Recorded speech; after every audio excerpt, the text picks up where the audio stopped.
And you know, that actually makes me think about the idea of co-authoring, and that a lot of people are talking about collaboration and how you were imagining your relationship with students impacting your experience. And I wonder if people would like to comment a little bit about whether you felt yourself aware of the way your research was changing you. Well, I know my projects changed. My well, mostly the calendar project went through a great transformation about halfway through, when as a class we needed to regroup and talk about what was happening, what wasn't happening, and the project got a little bit reshaped about halfway through. So in that reshaping, it changed how the rest of that experience left off, and clearly my research and my teaching. For me, I think back to all the little moments, like when the student called me out and said I sounded funny. I will never forget that, you know. And I have all these moments and all these notes, or these moments written in notes and different formats, sketches and whatnot. And that'll forever be there, you know. So that's been important to me. Michelle? I'm wondering how the panel created a safe environment in their classrooms where kids felt safe to talk about experiences, and also how to reflect on those experiences. Because you guys were all kind of dealing with really personal things, like talking about a frustration, I imagine, can be frustrating in itself. So just wondering how you guys created that safe environment.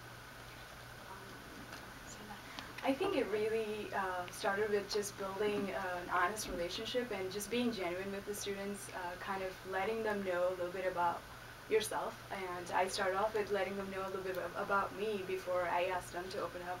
I was there and I felt like even though Jeanette, it was like a nice little transition, it was still like new to me and I was still new to them. And to ask them to do something in that level, it really took a lot for them. So I wanted to make sure that we understand each other. So yeah, it was like a give and take, just creating a safe, open space where they know that anything they say is going to stay here and it's going to be respected, and just let it all out. And I have to say, like, my lessons kind of evolved throughout the 7 weeks. I never really had a definite, I had a definite plan, but it just always evolved and changed, and when I would say probably about 80% of the lesson plans that I created before had nothing to do with this culture that I was working with. So it was great to kind of just go with the flow and let things be, and just really observe everything that was happening. To be honest, this might be just me, my personal personality and my optimistic point of view, but I use laughter a lot. I made sure that when I asked the students, because I knew that, you know, working with the body, asking students to perform that, it was going to be uncomfortable. It was going to be, there's going to be hesitation and insecurities, but I knew that if I presented myself as the craziest, silliest person in the room, that maybe that would help encourage the students a little bit more in opening up and sharing. And so, yeah, just like Girl said, is I presented myself as a very genuine, honest person, and I mean, you can only hope, you know, you can only do so much and hope for the best. And but it worked out. It seemed to work out very well for me.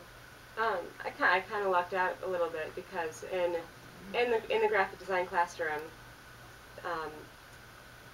the students were rather excited to make art that was about themselves, because that wasn't something they were used to doing.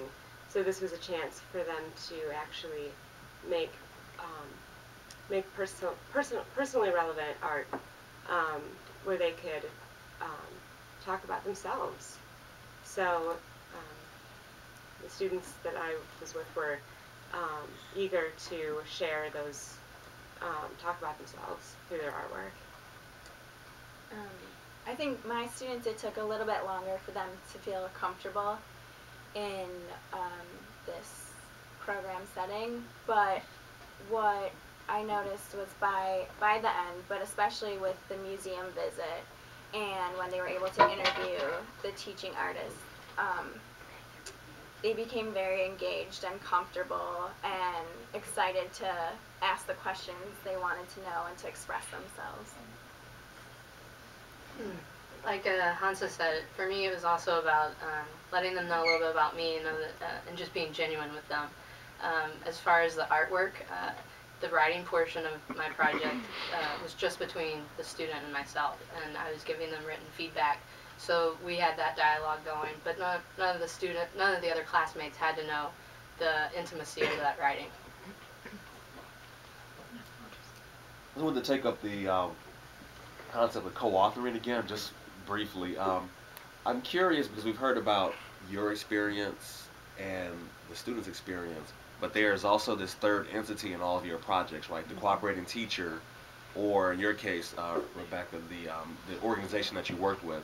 And I'm curious if you could speak a little bit to how maybe your experience in these settings helped to co-author their experience, because they're kind of like the invisible entity in the background. Well, for mine, working with an organization that had already set up a program, I sort of had to take it upon myself to move away from that in a way. Even just in my interactions with the students, and it opened my eyes to what I would do differently maybe with the same type of program.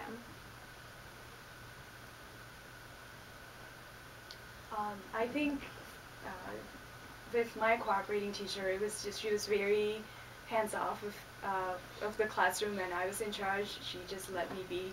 So it was really good for me to have the freedom to just let me just teach, but then she would step in whenever she needs to be. So I want to say, like, having both experiences at elementary and high school, it was really good to kind of have that transition, but also learn from the cooperating teachers and their different teaching styles, and also having that personal space to kind of evolve as an apprentice teacher too. So they definitely had an impact on my lesson plans, but depending on their personalities, it was apparent or not.